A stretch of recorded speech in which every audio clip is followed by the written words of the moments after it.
name of the Father, and the Son, and the Holy Ghost. Amen. Amen. Be seated. In the gospel lesson for today, Jesus teaches about forgiveness. A story about a man who really loved dogs. He devoted his life to them. He read about them, studied them, and even gave talks about dogs to other dog lovers. One day he decided to pour a new sidewalk in front of his house. His neighbor watched from his window as he smoothed out the last square foot of cement, and just then a large dog appeared and walked through the fresh cement, leaving paw prints behind. But the man muttered something under his breath and smoothed out the damage, and then went inside to get some twine so he could put up a little fence around the sidewalk. But when he got back outside, he delivered some more dog tracks in his fresh cement. So he smoothed out the cement, put up his little fence, and then he went into the house, and 5 minutes later he looked out and saw some more paw prints. He was really mad now, so he got out his trowel and smoothed the cement one more time. As he got back to his porch, the dog reappeared and sat right down in the middle of the sidewalk. The man went inside, grabbed his gun, and shot the dog dead. The neighbor rushed over and said, "Why did you do that? I thought you loved dogs." The man thought for a minute and said, I do like dogs, but that's in the abstract. I hate dogs in the concrete."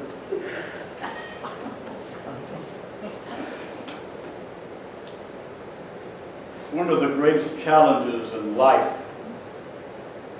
is to develop the art of forgiveness.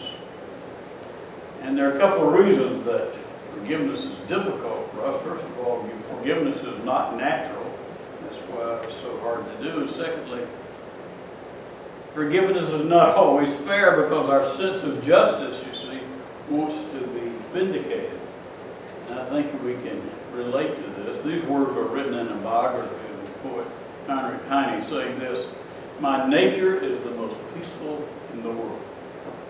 All I ask is a simple cottage, a decent bed, some good food, some flowers in the front of my window, and a few trees by my door.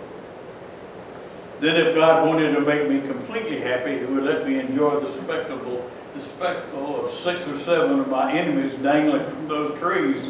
I would forgive them all the wrongs they've done me from the bottom of my heart. For we must forgive our enemies, but not until they're hanged." Now, I think most of us are a lot like that, aren't we? When someone does something wrong to us, we want to see them punished. We want them to pay for the damage they've done to us. Now, in today's gospel lesson, Peter, of course, was a real stickler for detail. He was the kind of guy, Peter was, that wanted to make sure all of the I's were dotted and the T's were crossed. Peter was the kind of person who wanted to make absolutely sure that there were no gray areas about anything whatsoever. And so he wanted to know exactly how many times he must forgive his brother. Now, I think all of us probably ask ourselves at one time or another, just how many times am I going to have to forgive this particular person? You know, I'm getting tired of it. I'm tired of the abuse he or she inflicts upon me, and so just how much more of this do I have to take? Well, in Peter's defense, he was being just about as generous as his background would allow. You see, Peter's limited ideas about forgiveness came from the Old Testament prophets' teachings about how God dealt with those who continued to sin again and again and again. And so Peter thought, well, 7 times seems to be pretty charitable to me. But in response, Jesus said, listen, there is no limit to mercy. We're not to keep count at all, but we must be willing to forgive all. So he uses this parable of the unforgiving debtor example. Seems that this servant owes his master a very large amount of money. So large, in fact, the servant would probably never pay off his debt. The master could have recovered some of the debt, perhaps, by selling the servant along with his family and all of his possessions. However, he chose in his compassion to completely forgive the servant. He let him go of his obligation. The servant, however, instead of going his way with a grateful heart, rather than passing the king's grace on to his fellow servant who owed him a very minor debt, he decided to punish the servant by having him thrown into jail. And once the king heard about this, he retaliated by taking back his original generosity and punishing the wicked servant, the Philistine city.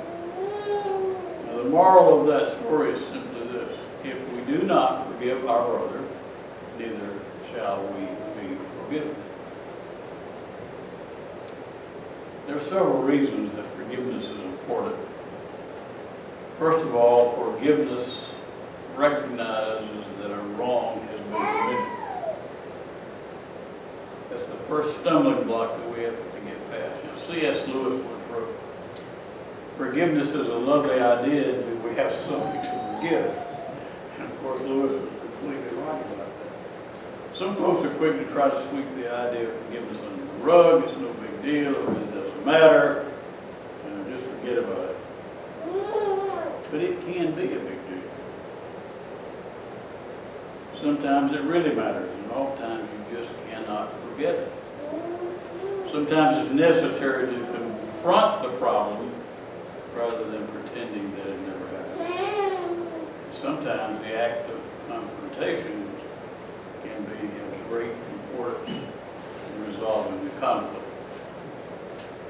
And secondly, forgiveness gives us power. You can stand up and say, "You will not dictate who I am. I'm in charge and I'll respond in my own way and in my own fashion." When we turn the other cheek, as Christ has told us to do, we're in essence taking away power from the one who would dictate our place. Another reason I think forgiveness is important is that forgiveness can have a therapeutic effect for people who have needed, do need, and will need forgiveness. Sometimes we need to look at the big picture surrounding a hurtful situation. Sometimes we need to ask and find out if we are a part of the problem. And that sometimes means that those others who are affected may begin to understand where we're coming from. So, are other people affected by our lack of forgiveness? Is my focus a merciless response that will injure rather than heal? Then I think if we want to be truly free, then we have to be willing to forgive. There's an old Chinese proverb that says, "Whoever opts for revenge should dig 2 graves." Now, there are pitfalls in forgiving. Can it be a risky proposition? Sometimes it can, but is it worth the risk? Lewis Smead, if you read it in his writing, is a rather prolific Christian writer, wrote, "The question is not whether forgiving is dangerous, but only whether or not it's a safer bet." It almost always comes down to where we get the best odds. Forgiving is risky, but I think the risk is worth taking. Finally, we have to learn to surrender your right to get even. A story about a mother who heard her 7-year-old son screaming bloody murder one evening, and so she ran into the child's bedroom where she found his 2-year-old sister pulling his hair. So she gently released the little girl's grip and said comfortably to the boy, "Listen, she really didn't mean that. She doesn't know that it hurts." So he nodded his acknowledgement as she left the room. As she started down the hall, she heard the little girl scream. Rushing back in, she asked, "What happened?" The little boy said, "She knows now." When we choose to forgive, we choose to lay aside our right to extract our revenge. The moment we're making that decision, we're doing a couple of things. We are leaving ultimate justice and vengeance to God. That sometimes is a difficult principle to understand. And so as the second point, we are deliberately choosing for ourselves And I found this in my own life, that sometimes that inability to forgive just lies there and it festers and makes you miserable. A story about a man by the name of Chris Carter. When he was 10 years old, he was abducted, stabbed, shot through the head, and left for dead. But surprisingly, that he survived, but the emotional and physical scars that he had suffered were very difficult to heal. Eventually, through his commitment to Christ, he helped him and he was able to move on with his life. The perpetrator was never found. 20 years later, Chris received a phone call from a detective in the area where he lived. And the detective said that an elderly man is in a local nursing home and he had confessed to being his abductor. The man's name was David McAllister, and so Chris visited this man the following day, and he said it was an awkward moment walking to his room. As soon as I saw him, I was overwhelmed with compassion. The man I found was not an intimidating kidnapper, but a frail 77-year-old man who had been blind for the last half dozen years. His body was ruined by alcoholism and smoking. He weighed a little more than 60 pounds. He had no family, no friends. No one wanted anything to do with him. And his life was a complete mess. So a friend who had accompanied Chris wisely asked him a few simple questions that led him to admit that he had abducted me. And the friend then asked the old man, "Do you ever wish you could tell the young boy that you were sorry for what you did?" So the man answered, "In fact, I wish I could." And that's when Chris introduced himself to the old gentleman. And unable to see, the man clasped his hand and told him how sorry he was for what he had done. And as he did, I looked down at him and said, "Chris," and it came to me over like a wave. Why should anyone have to face death without family, without friends, without joy of life, without hope? He said, "I couldn't do anything to offer him my forgiveness and my friendship." So in the final analysis, forgiveness is so difficult and complicated. It begs the question, how do we find the power to forgive? Paul gives us the key to that in the 4th chapter of Ephesians. He tells us, "Be gentle with one another, be sensitive, forgive one another as quickly and thoroughly as God in Christ forgave you."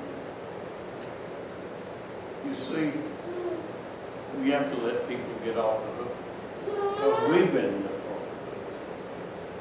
If you have a problem forgiving someone, it's because you've forgotten or you aren't fully aware of just how much you've been forgiven by God. The real key to understanding forgiveness lies in understanding the forgiveness that God has made possible for all of us. And God will give us the power to forgive. Philosopher Bernard Metzler once said, "When you forgive, you in no way change the past, but you sure can change the future." And when we forgive, we take one more step closer to Christ. Real forgiveness doesn't mean that we don't feel hurt. It doesn't mean that we won't think about it every once in a while. It doesn't mean that we won't have a setback or wanting revenge and wanting to hurt them in the way we were hurt. It doesn't mean that we have to be their best buddy.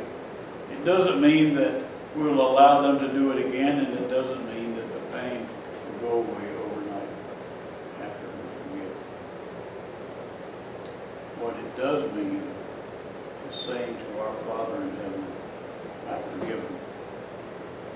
And I forgive them because I know that I have hurt you more than they could ever hurt me. And after all, you forgave me."